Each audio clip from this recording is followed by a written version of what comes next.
మంచిర్యాల జిల్లాలో అద్భుత ఘటన చోటు చేసుకుంది. గోదావరి నదీ తీరంలో అమ్మవారు సాక్షాత్కరించారు. శతాబ్దాల క్రితం నేలలో నిక్షిప్తమైనటువంటి తన రూపాన్ని నేడు ఆవిష్కరించారు. ముల్కల్ల ఘాట్ రోడ్లోని ఓ వ్యవసాయ భూమిలో ఆ అపురూపమైనటువంటి ఘట్టం ఆవిష్కృతమైంది. ఇటీవల ఈ ప్రాంతానికి వచ్చినటువంటి కొంతమంది సాధువులు ఈ భూమిలోనే అమ్మవారు ప్రతిమలు దాగి ఉన్నాయని చెప్పడంతో భక్తుల్లో ఉత్సాహం నింపింది. దీంతో ఆలస్యం చేయకుండా హిందూ సంఘాల ప్రతినిధులు భక్తులు కలిసి భూమిని యజమానితో మాట్లాడారు. అయితే పూజారుల సమక్షంలో శాస్త్రోక్తంగా త్రవ్వకాలు ప్రారంభించారు. కొన్ని అడుగుల లోతుకు తవ్వగానే అందమైనటువంటి దుర్గామాత అమ్మవారి ప్రతిమ బయటపడింది.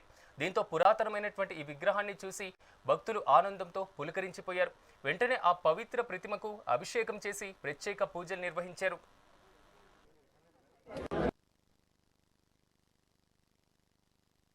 మీ గ్రామంలోకి అడుగు పెట్టగానే మాకు చాలా అద్వితీయమైనటువంటి వాతావరణం కనబడ్డది. ఇది ఒక మహాపుణ్యక్షేత్రంగా మీ ముల్కల గ్రామం అనేటువంటిది వెలసిల్లబోతుంది అనేటువంటి వార్త చెప్పి ఇక్కడ అమ్మవారు వెలిసి ఉన్నదనేటువంటి ఒక వార్తను చెప్పడం. ఆ మాట విన్నటువంటి మేము అందరం ఆశ్చర్యపోయాం.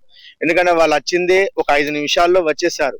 వెంటనే కార్యక్రమం జరిపాం. ఈ వార్త చెప్పేసరికి ఎక్కడ ఉంది ఏంది స్వామి, మేము అందరం ఆశ్చర్యపోతున్నాం, అంత అదృష్టమా మాకని చెప్పగానే సరాసరి వాళ్ళే తీసుకువచ్చేసి ఇక్కడ స్థలంలో ఈ నైరుతి మూలలో మరి ఉంది అమ్మవారు అని చెప్పేసి చెప్పడం జరిగింది.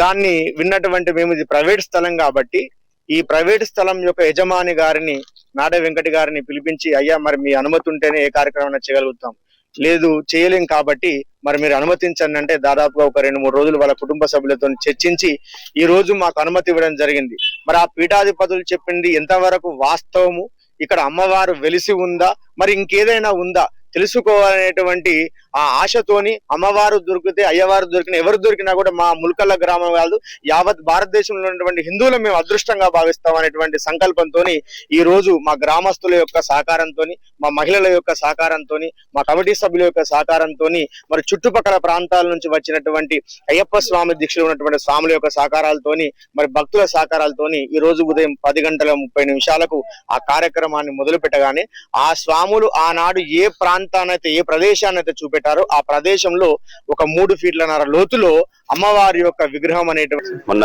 9వ తారీఖు రోజు మన సాధువులు అనేది ఎక్కడ అది మన అయోధ్యలో ఉండే సాములు మన ఈ ముల్కల్ల గోదావరికి హారతి కోసం అని వచ్చారట.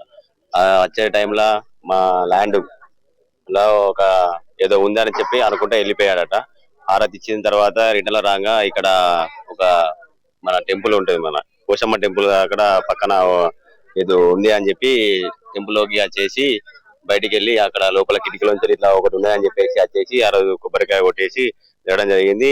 ఈ ముల్కల్ల గ్రామ ప్రజలు మా డాడీ నాడ వెంకటి మా డాడీని పిలిచేసి ఇట్లా సంగతి ఇట్లా టెంపుల్ మన సాధువులు వచ్చారు, వచ్చేసి ఇక్కడ అమ్మవారు ఉన్నారు అని చెప్పేసి వచ్చారు. గ్రామ పెద్దలు వాళ్ళు మా డాడీతో మాట్లాడి మరి ఇట్లా దీన్ని ఏం చేద్దామని అంటే మా డాడీ సరే ఒకసారి మీరైతే చూడండి ఏం వెళ్తా అయిన తర్వాత ఈ రోజు పూజ చేసి అది చేసి పెట్టి చూసేసరికి 1 ఫీట్‌న్నర లోపల అమ్మవారు విగ్రహం వెళ్ళడం జరిగింది. ఈ గుడి విగ్రహం వెళ్ళడం మాకు చాలా సంతోషంగా ఉంది. ప్రతి ఊరు ప్రతి విలేజ్ వల్ల ప్రతి ఒక్కరు రావడం, భారీ ఎత్తున రావడం మంచి సంతోషంగా జరిగింది. మొన్న 9వ తారీఖు రోజు